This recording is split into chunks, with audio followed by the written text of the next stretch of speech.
We'll do it live. On this week's episode, come along with Trace and I as we take the Carbon Cub out and go bar hopping in the Texas Hill Country. Drawn Miller Municipal Airport.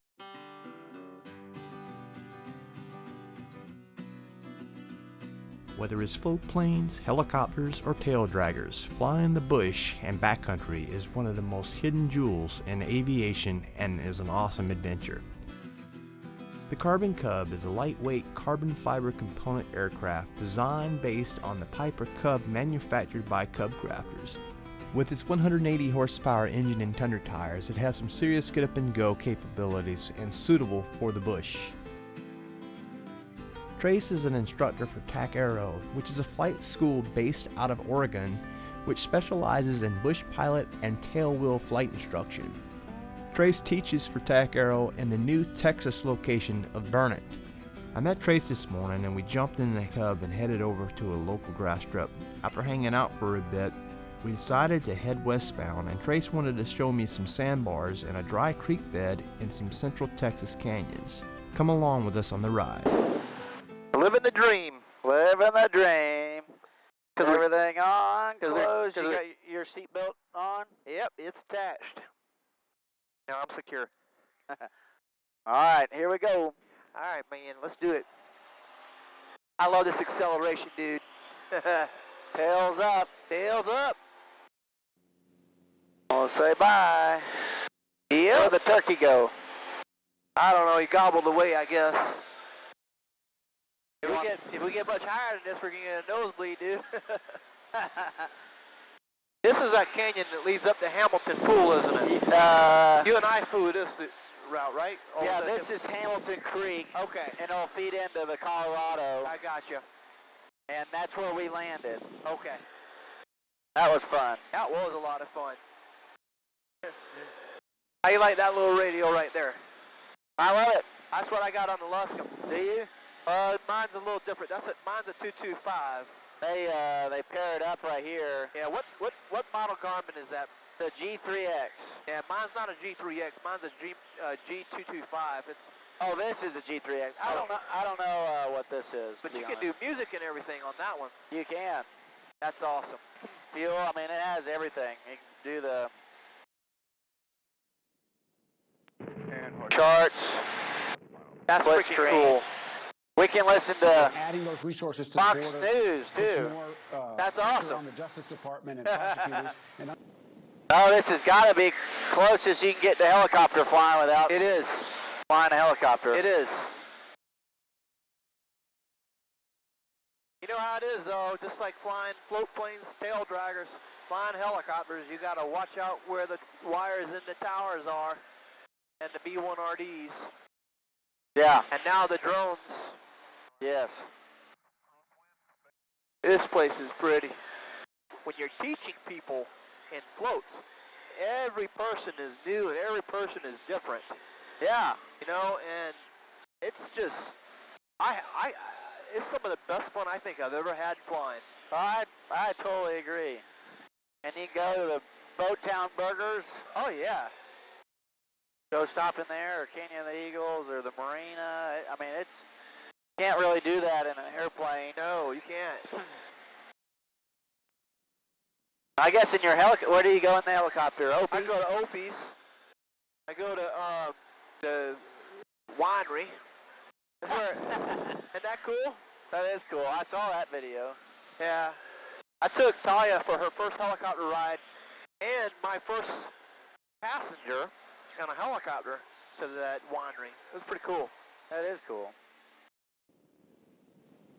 Do you, when you do the float plane training, are you staying on LBJ most of the time, or do you go to Buchanan or? It depends on the student. And I like to come out on Ink Lakes because there's some guy down there that has a boat tender that comes out and picks you up from the mooring spot and takes you to the restaurant. Oh, that was a good time. That was fun. No, but I use both lakes. It all depends, man. It really depends. LBJ gets so daggone crowded.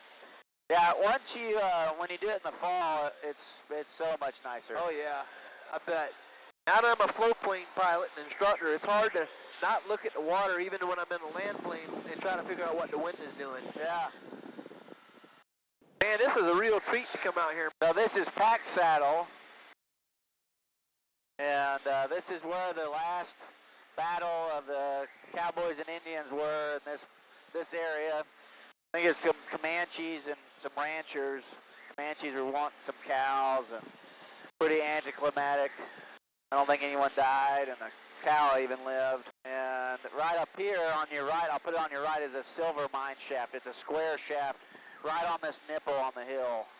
And you can see down it, and they must know more than I do, because to haul all that equipment up this hill and then start digging, whew. I don't know anything about mining for silver, though. I don't know anything about mining. We'll go right over the top. We'll do it live. Nice. Well, I didn't see it. I may have flown over it. Did you see it? I don't know. I didn't see anything. I didn't see anything. Okay, we gotta go back. Go back and do it again. All right. I'll put it on your right again. Okay.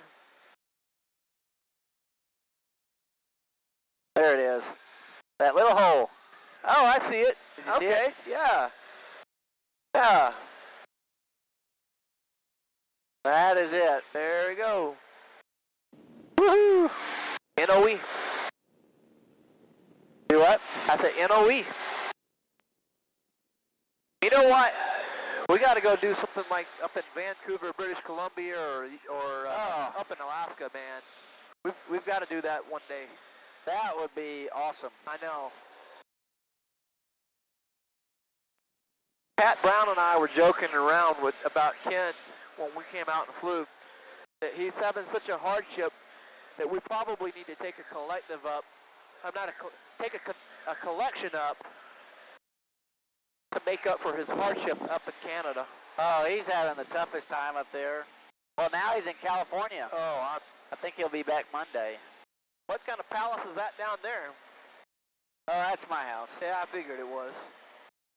I don't know. I normally make up something. Like Willie Nelson lives over here. We'll fly over his house.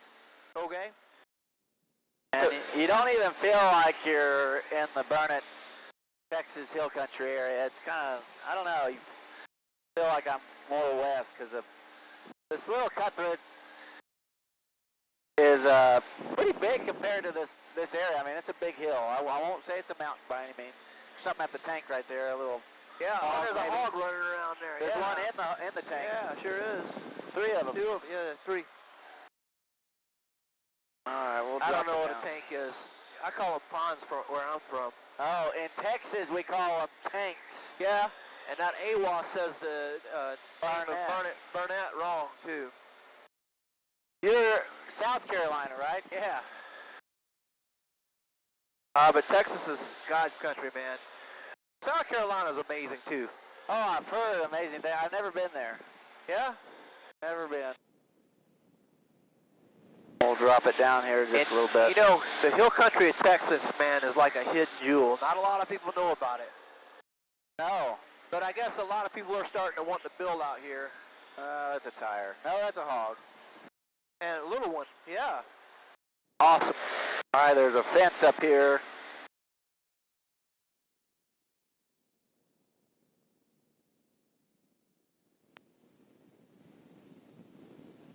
Right there. Nice. And we'll just go real quickly inspect it. Oh, and for the second on your left. Yeah.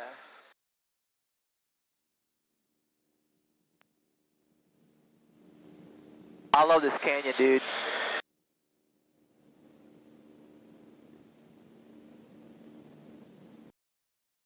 All right, birds.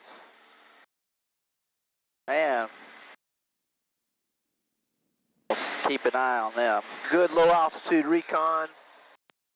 Look at all them seagulls or whatever they are. There's one little bump. We're going to go above that bump on the top side where the sand is lighter. Okay. Just upstream from where those birds are. All right. And we'll keep an eye on those.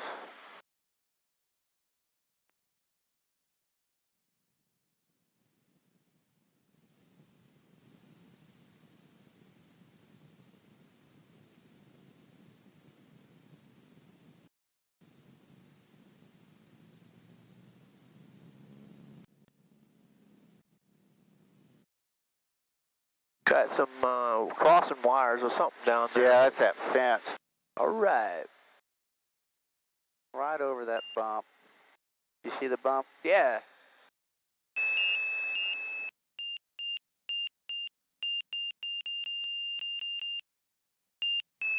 Nice.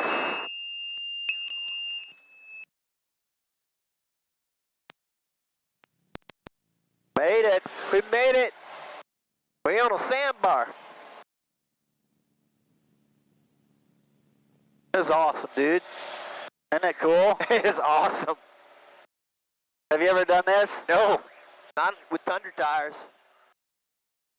Just with skids? I got them little, yeah, just with skids and a helicopter.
We can reuse it.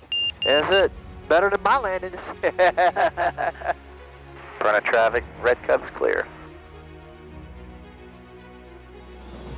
Awesome job. Yep, That was man. fun. That was awesome, dude. Next week, come along with me and the AOPA Texas You Can Fly Ambassador, Pat Brown, as I help him get proficient again in the float plane. Until next week, fly safe, keep learning, and never give up on a dream. So long.